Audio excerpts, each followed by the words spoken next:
और दोस्तों स्वागत है आपका हमारे YouTube channel target civil services में। तो आज हम देखेंगे मध्य प्रदेश के प्रमुख खेल स्टेडियम और वो कहाँ पर है, इसको हम ट्रिक से देखेंगे और फिर उसके बाद देखेंगे महत्वपूर्ण फैक्ट्स किससे रिलेटेड, मध्य प्रदेश के प्रमुख खेल से रिलेटेड। तो सबसे पहले हम देखते हैं फैक्ट्स। ठीक है, तो आता है खेल दिवस कब मनाया जाता है, तो ये 29 अगस्त को मनाया जाता है मेजर ध्यानचंद की जयंती पर। हॉकी का जादूगर भी कहा जाता है मेजर ध्यानचंद जी को। और इनका जन्म कब हुआ था, तो 1905 में हुआ था। कहाँ पर, इलाहाबाद में हुआ था। ठीक है, और इन्होंने अपने देश के लिए 1928, 1932 और 1936 लगातार 3 सालों तक ओलंपिक में स्वर्ण पदक दिलाया है हमारे देश को।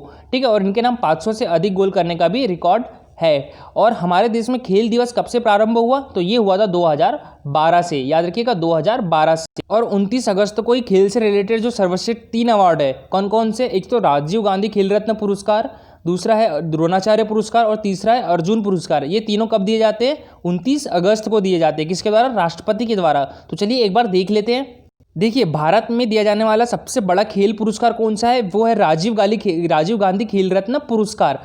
इसकी राशि कितनी है, तो पहले थी 7.5 लाख रुपए और अब कर दी गई है 25 लाख रुपए। ठीक है, पहले की थी 7.5 लाख रुपए और अब कर दी गई है 25 लाख रुपए। अच्छा, ये इसकी स्थापना कब हुई थी, तो इसकी स्थापना हुई थी 1991 से लेकर 1992 में। ठीक है, तो याद रखिएगा स्थापना 1991 से 1992 में।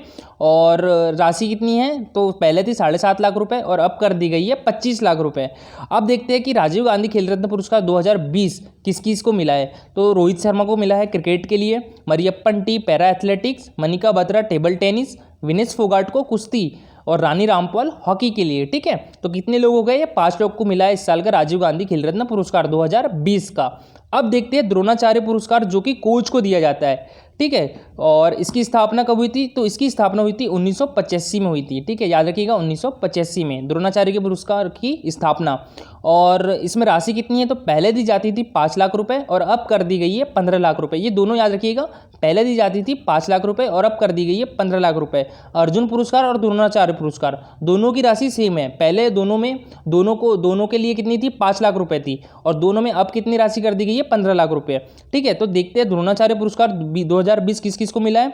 तो धर्मेंद्र तिवारी को मिला है तीरंदाजी के लिए, पुरुषोत्तम राय एथलेटिक्स और शिव सिंह बॉक्सिंग, और एक है रोमेश पठानिया हॉकी, कृष्ण कुमार हुड्डा कबड्डी और विजय सिंह भालचंद्र मुनीश्वर पैरा लिफ्टर के लिए। ठीक है, और नरेश कुमार टेनिस के लिए, ओम प्रकाश दहिया कुश्ती के लिए। ठीक है, तो याद रखिएगा कितने हो गए, 8 लोग को मिला है 2020 का द्रोणाचार्य पुरस्कार। तो और अर्जुन पुरस्कार पे आते हैं। तो अर्जुन पुरस्कार की स्थापना कब हुई थी, 1961 में। कब हुई थी, 1961 में हुई थी। और इसकी राशि कितनी है, तो पहले दी जाती थी 5 लाख रुपए और अभी दी जा रही है 15 लाख रुपए। ठीक है, तो याद रखिएगा। अब देखते हैं हम मध्य प्रदेश का राजकीय खेल कौन सा है, ये है मलखंभ। ठीक है, और कब अपनाया था इसको राजकीय खेल के लिए, तो यह अपनाया था 2013 में।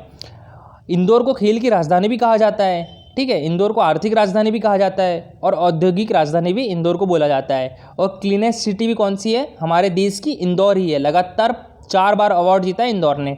तो याद रखिए, मध्य प्रदेश एकमात्र आदिवासी खेल विद्यालय कहाँ पर है, ये अलीराजपुर जिले में है। कौन सा, आदिवासी खेल कूद विद्यालय। मध्य प्रदेश खेल सम्मान कौन सा है, लाइफ टाइम अचीवमेंट पुरस्कार रूप सिंह के नाम से दिया जाता है। तो मध्य प्रदेश का खेल सम्मान कौन सा हो गया, लाइफ टाइम अचीवमेंट पुरस्कार रूप सिंह। ठीक है, मध्य प्रदेश के हॉकी खिलाड़ी क्या नाम है, लतीफ़ अनवर, बाद में पाकिस्तान टीम के भी कप्तान बने थे, पाकिस्तान हॉकी टीम के भी कप्तान बने थे।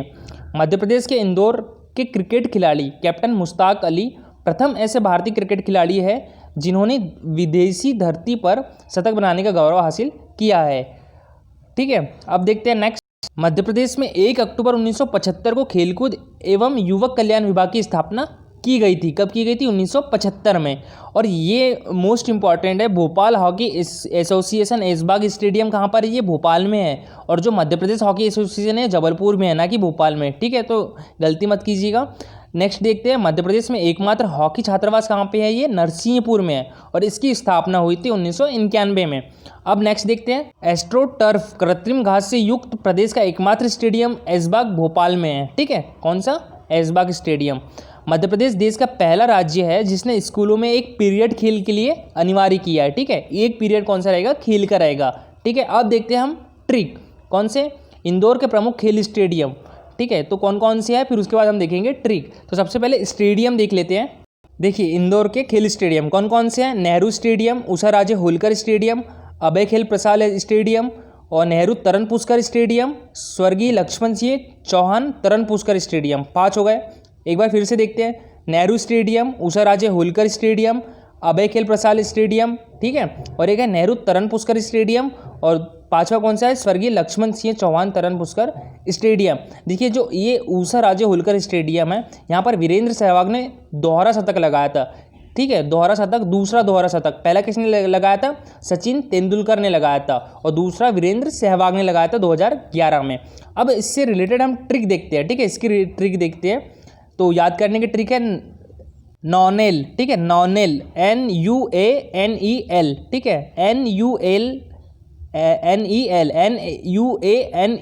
ठीक है, नॉनेल। अब देखते हैं, देखो एन से हो गया नेहरू स्टेडियम, यू से हो गया उषा राजे होलकर स्टेडियम, ए से हो गया अभय खेल प्रसाद स्टेडियम, और NE से हो गया नेहरू तरण पुष्कर स्टेडियम, और L से क्या हो गया? लक्ष्मण सिंह चौहान तरण पुष्कर स्टेडियम। तो याद रखिएगा NUANEL, नॉनेल, ठीक है। अब देखते हैं हम भोपाल के स्टेडियम कौन कौन से भोपाल में।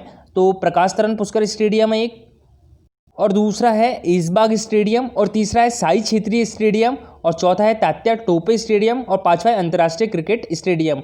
ये अंतर्राष्ट्रीय क्रिकेट स्टेडियम की घोषणा 2012 में कर दी गई थी, लेकिन अभी भी इसका कार्य प्रगति पर है, अभी संपन्न कार्य नहीं हुआ है, ठीक है। तो चलिए ट्रिक देखते हैं इससे रिलेटेड। देखिए आपको पास्ता याद रखना है, पास्ता, पी से क्या हो जाएगा? प्रकाश तरण पुष्कर स्टेडियम, और नेहरू तरण पुष्कर स्टेडियम कहाँ पर है? ये इंदौर में है, और प्रकाश तरण स्टेडियम तो ये हो गया भोपाल में। ऐशबाग स्टेडियम कहाँ पर है? भोपाल में है, ठीक है। तो ए से ऐशबाग स्टेडियम हो जाएगा, और एस से हो जाएगा साई क्षेत्रीय स्टेडियम, टी से हो जाएगा तात्या टोपे स्टेडियम, और ए से क्या हो जाएगा? अंतर्राष्ट्रीय क्रिकेट स्टेडियम। तो याद रहेगा। अब देखते हैं हम ग्वालियर के प्रमुख स्टेडियम कौन सा है। तो वहाँ पर एकमात्र स्टेडियम है रूप सिंह स्टेडियम, जो कि क्रिकेट के लिए है, और यहाँ पर सचिन ने पहला दोहरा शतक लगाया था 2010 में। रीवा के प्रमुख खेल स्टेडियम एक ही है यहाँ पर भी, ठाकुर राम सिंह स्टेडियम है, ये भी क्रिकेट का है। और जबलपुर में कौन सा है? अशोक पटेल स्टेडियम, ठीक है। तो ये हो गए।